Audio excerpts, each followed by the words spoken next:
宏福苑嘅事件發生咗都已經超過1個月，咁但係啦嗱喺呢件事嘅即係善後啊，咁啊令到人哋有好多嘅疑問嘅，好似包括例如就話點解要咁樣係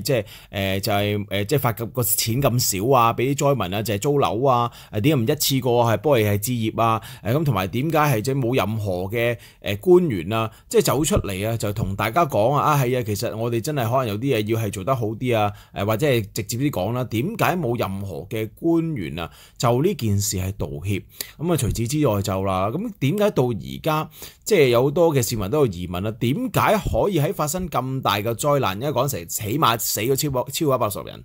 點解到而家都仲未有一位嘅官員係需要為呢件事而負責呢？嗱，至於係第三點就更加奇怪啦。嗱，其實大家有冇留意啊？即係你話有即係都有零星嘅即係災民啊，係事後有發聲嘅，就話哎呀，其實係咪可以做好啲啊？好似嚟有個即係死咗太太嘅即係男士就話係要終身希望為佢嘅太太追翻公道啊，同明報嗰邊講。咁但係你話啦，災民就好多嘅，但係點解説話嘅反而係相對地出奇地少咧？你諗下有2000戶，嗱2000戶嘅災民，即係得1、2個人咧，係同報紙啊或者網上發聲啊，去講係有關即係宏福苑事後嘅善後嘅嘢唔好。大家唔覺得好奇怪嘅咩嚇？咁好啦，希望今集咧，大家同大家繼續係研究下呢一次嘅宏福苑嘅3大嘅奇怪事件啦。好啦，睇片前希望大家免費訂閱啦。咁方法就喺右下角撳訂製時間，記住撳鐘仔揀晒全部啊！咁然之後左下角俾個 like 我，感激感激。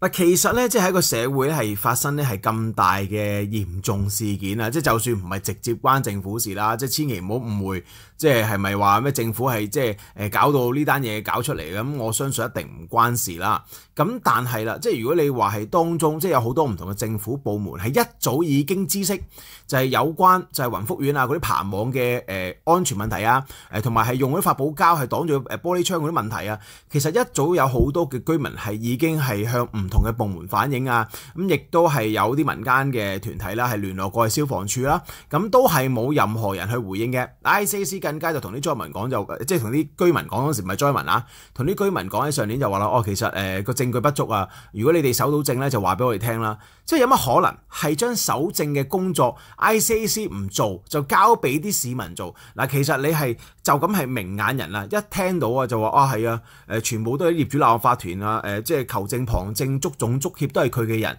咁你叫嗰啲嘅即係踢緊波嘅人，咁你點樣算好咧？好啦，去投訴到去求證啊，求證就話啦，係啊，等你場波踢完先啦。好啦，話而家點知出咗事啦？出咗事咧，嗱 ICAC 開始拉人咯，你見到陸陸續續有人係俾人拉喎。嗱，咁其實根本就係，如果你話係冇問題嘅，就算係發生咗係大火之後，都唔應該係咁俾人拉噶。咁意思即係話其實就算個大火有冇出現啊，ICAC 揾到嗰啲人啊，其實都係有問題有證據，咁點解唔一早之前拉人啊？呢個就係我哋所講嘅嘢啊嘛。好啦，咁啊點解係去到係呢刻鐘咧？我哋冇聽到任何嘅官員或者任何嘅部門係話就住宏福苑事件係同市民道歉，係冇嘅。點解會係咁咧？其實睇翻你以前啊，你香港啊，就算政府有啲嘢真係做得唔好或者做錯咗咧，佢都係會走出嚟同市民道歉噶。但我想問下你啦，你對上聽到政府同市民道歉係幾時啊？我都唔好記得啦，係咪鄧景成啊？即係以前咩話成日拆炸彈案好叻嘅嗰個鄧景成，即係以前前一個啊，佢有試過同市民道歉噶。咁好啦，自此之後有邊一個官員真係為咗就佢哋覺得佢自己可能做得唔夠完美嘅事件去道歉，有冇啊？我好似印象中真係冇。鄧景成都好耐歷史啦，講係更加係比即係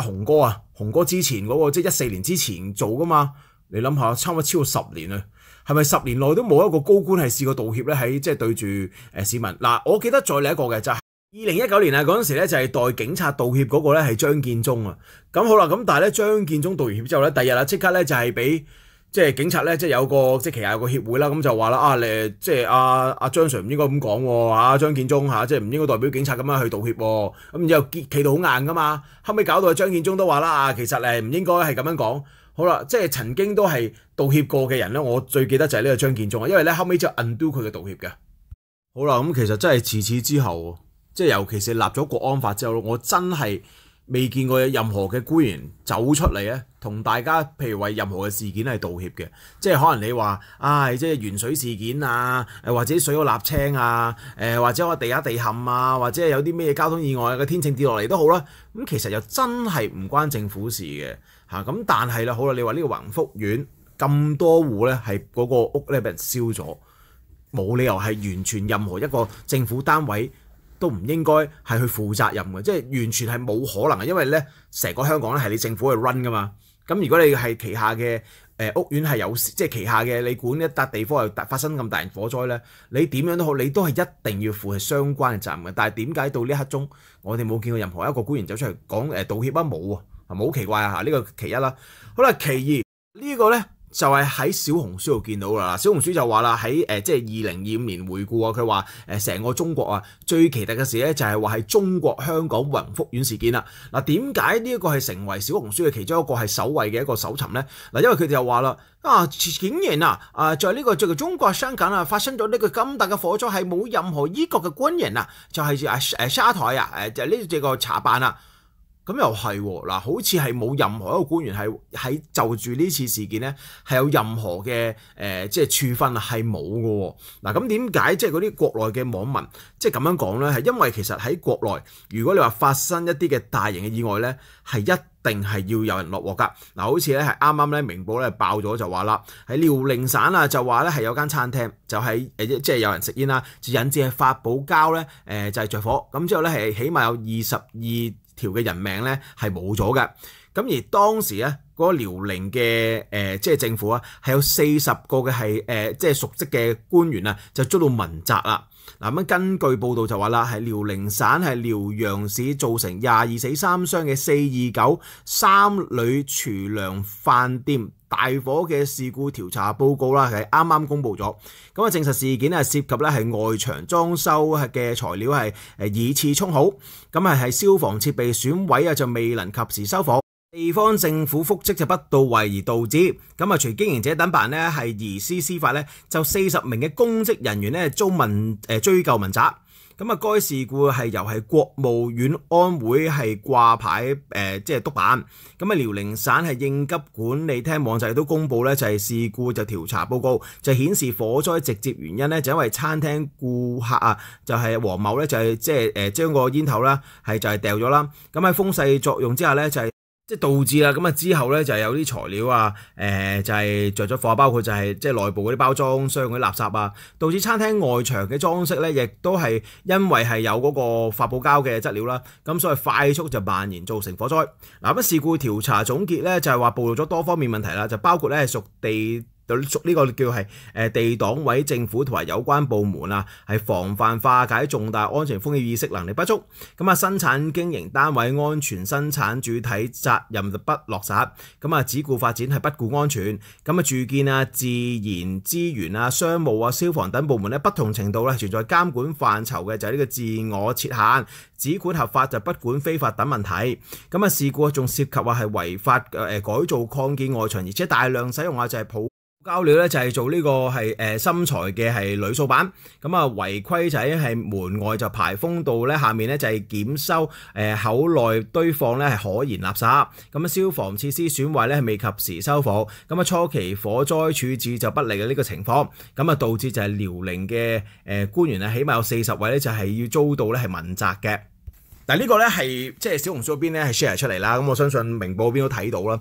嗱，亦都係因為咁樣，所以先至話點解喺呢個2025年中國10大嘅奇蹟入邊咧，宏福苑嘅事件咧係冇任何嘅中國香港官員落鑊咧。嗱，而家講小紅書嘅即係朋友講話點解中國香港可以特別係完全一個官都唔使任何問責嘅。嗱，呢個係小紅書問啊。好啦，至於第3點先由開頭講最奇怪就係話啦，點解有2000戶嘅災民竟然出聲嘅係得個1、2個？大家唔覺得係好奇怪，亦都係覺得係好唔合理嘅咩？嗱，反而調翻轉，你話咧有2000戶係可能得1、2戶唔出聲咧，咁都係叫做即係有啲情有可原啦可能有啲人真係唔想即係咁而家追究，就係想希望快啲有賠償。咁但係咧，另外嗰啲人咧一定好鼓噪尤其是你咁冇咗成間屋，咁有好多人咧亦都冇咗好多家人有啲係真係衰啲叫冚嘟。咁所以點解會反而只係得嗰一兩個零星嘅聲音係喺網上或者係對住報紙係講咧？咁究竟發生咩事呢？嗱，咁又令人諗起啦。咁政府其實初期嗰陣時就話要設立一個叫係一戶一社工。嗱，係咪因為我哋向好方面諗，係咪因為一戶一社工咧？就係咧係發揮到一個係叫係即係宣泄嘅渠道，就話你唔好同外邊講啦，你同我講啦，你同我講直接快去啲啊！咁如果你同報紙講啊，又好迂迴啊，不如你直接同我 report 啦，咁啲社工就幫佢向翻係上面匯報，係咪因為咁樣所以就解決咗點解冇乜災民咧出嚟講嘢啊？嗱，咁但係咧，亦都係有啲社工都講就話，其實佢哋自己本身都有個熱線咧，係專係有政府部門專責咧。總之個社工一打上去就 suppose 應該聽電話，然之後咧就可以報料，但係都話嗰個電話打唔通嘅。嗱，咁所以咧，你話呢個一戶一社工呢個政策係咪真係一個係幫到市民嘅、幫到啲災民一個政策咧？嗱，我喺呢件事咧係仲有一個觀望態度，我唔想講保留，我想講觀望啦嚇，即係再睇多可能2-3個月睇下點啦。但係你見到嗱，啲災民真係而家仲未係點樣特別安置到佢哋嘅。嗱，而家就話俾咗啲錢去，好似萬零蚊就話等佢即係可以每個月有得租出邊啲樓。咁但係其實大家知唔知啊？而家大埔係嗰啲嘅即係業主啊，自從聽到政府話有補貼之後咧，你知佢點啊？將我租金由13,000蚊咧扯到2萬蚊。喂，咁你點搞啊？即係下下本身政府有津貼你1萬幾，而家咧係因為業主聽到咁咧，就係要攬你嗰15000嗰個津貼，然之後咧再叫嗰啲嘅災民咧，可能要抌多幾千蚊先至租到大埔嘅樓。嗱，以前13,000蚊左右係應該得㗎啦，而家要去到2萬，咁你點搞啊？因為其實都好合理啊！你諗下有2000戶嘅人，突然之間有2000個嘅單位要揾啊！哇，有好多人可能咧本身都租唔去啊，喺1萬蚊都租唔去，哇！見到有災民啊，起碼都2萬咯。咁但係咧，即係如果你話政府作為政府可以點做啊？咁其實好簡單啫，咪以呢個國安為由啊，咪約談嗰啲業主咯，話哇你唔可以咁嘅喎，啊點解唔可以用呢個國安為由啊？喂，呢個中國香港乜嘢都係國安問題。喂，你話而家有咁多災民，即係如果你話擺唔平嘅話，一陣咧發起嗰啲即係咩唔知咩嘢啊，唉，即係好多問題出現咗，咁點算啊？一陣黑暴又抬頭，咁點算啊？喂，咁梗係國安為由啊！嗱，而家我真係同政府講啊，如果大埔啲業主而家仲係繼續臨時坐地起價，或者全部犯國安法，全部終身監咁拉晒，咁就啱噶啦。咁嗰啲業主就唔會夠膽無端端喺政府宣布咗呢咁嘅政策之下咧，突然間係將個租金由13,000係扯到去2萬。咁其實好簡單，睇翻佢之前租嗰個，大概你同翻佢講咯，喂，你唔好突然間2萬喎，你之前租13,000啊，俾你去到14,000啦，要同佢傾咯。嗱，之前啊一戶一社工係幫助咗災民啊嘛，而家就一戶一社工，或者係一戶一警察，總之咧喺大埔有物業嘅人咧就一戶一警察，就揾啲警察約談，同佢講咯。點解唔可以約談啊？喂，之前有好多啊啲民陣嗰人啊話走出嚟又話要發起唔知乜運動啊，跟住就話唔玩啦收皮啦，點解？因為有警察打俾佢啊嘛，約談同佢講就話喂呢單嘢有啲咁啊嘛，講完之後咧就話我而家又唔搞啦，喂好多都係咁啦，咁點解唔做呢樣嘢啊？做得到噶嘛，國安法噶嘛，上方寶劍係嘛，上就斬唔到人，下斬全部香港市民，點解唔用啊？梗係用到盡啦，有風使盡利，唔係你而家呢個中國香港特色咩？嗱，唔知道呢3大嘅雲福語嘅3大奇蹟啦，大家點睇啦嚇？咁希望大家都係多咧就係發言啊！方法就右下角撳訂製時間，就記住撳鐘仔揀晒全部，咁然之後左下角俾個 like 我，感激啊！另外咧就係咧卒之咧係 YouTube 開通，真的很興奮。希望見到廣告時間咧多睇廣告，咁同埋點擊廣告咧入面嘅 link 啊，咁都係有助係本條片咧即係個 rating 咧係會好啲嘅。咁多謝晒咁多位嘅朋友，咁約定大家我哋下次時間再見，拜拜。